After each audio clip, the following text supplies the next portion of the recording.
ஸ்ரீமதே ராமானுஜாய நமக. நாலாயிர திவ்ய பிரபந்தம் முதல் ஆயிரம் பெரியாழ்வார் பாசுரங்கள் 363 முதல் 365 வரை.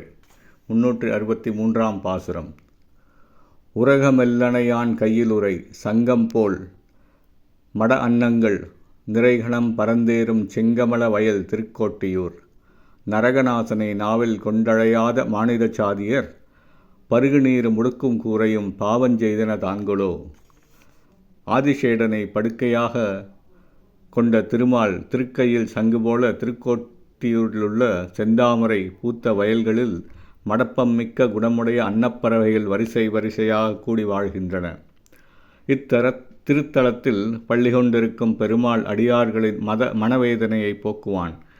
இப்படிப்பட்ட எம்பெருமானை தனது நாவால் பாசுரங்களை பாடி துதித்து அழைக்காத மனிதர்கள் பருகுகின்ற நீரும் உடுக்கின்ற உடையும் பாவம் செய்தவை அன்றோ என்று வருந்தி வெறுத்து கூறுகிறார். 364ஆம் பாசுரம். ஆமையின் முதுகத்திடைகுதி கொண்டு தூமலர் சாடிப்போய் தீமை செய்தில வாழைகள் விளையாடு நீர்திருக்கோட்டியூர்.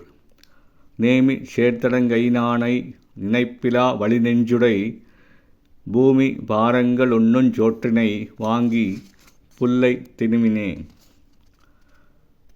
இளமையான வாழை மீன்கள் ஆமையின் முதுகின் மீது குதித்து தாமரை போன்ற நீர்ப்பூக்களை மோதிக்கொண்டு ஒன்றையொன்று எதிர்த்து விளையாடி சிறு சிறு மீன்களுக்கு தீமை செய்து கொண்டு வாழும் அளவுக்கு நீர்வளம் மிக்க திருக்கோட்டியூரில் எழுந்தருளியுள்ள திருச்சக்கரத்தினை திருக்கரத்திலே ஏந்தி கொண்டிருக்கும் திருமாலை தியானம் செய்து அவனை எண்ணாதவர்கள் கடின நெஞ்சுடையவர்களாவர்.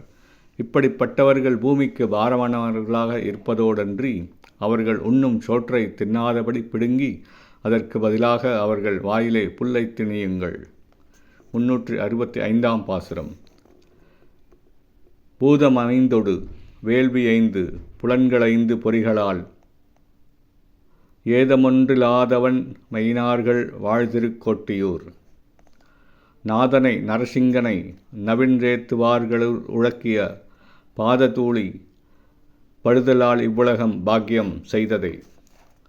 திருக்கோட்டியூரில் உள்ள அடியவர்கள் ஐம்பூத உடல் 5 புலன்கள் 5 பொறிகள் ஆகியவற்றை கொண்டு எவ்வகை குற்றமும் இன்றி வேள்விகளை செய்யும் கொடையாளர்களாக இருக்கின்றனர்.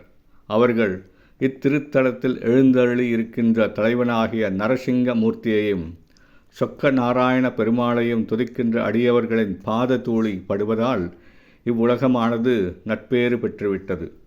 ஸ்ரீமதே ராமானுஜாய நமக.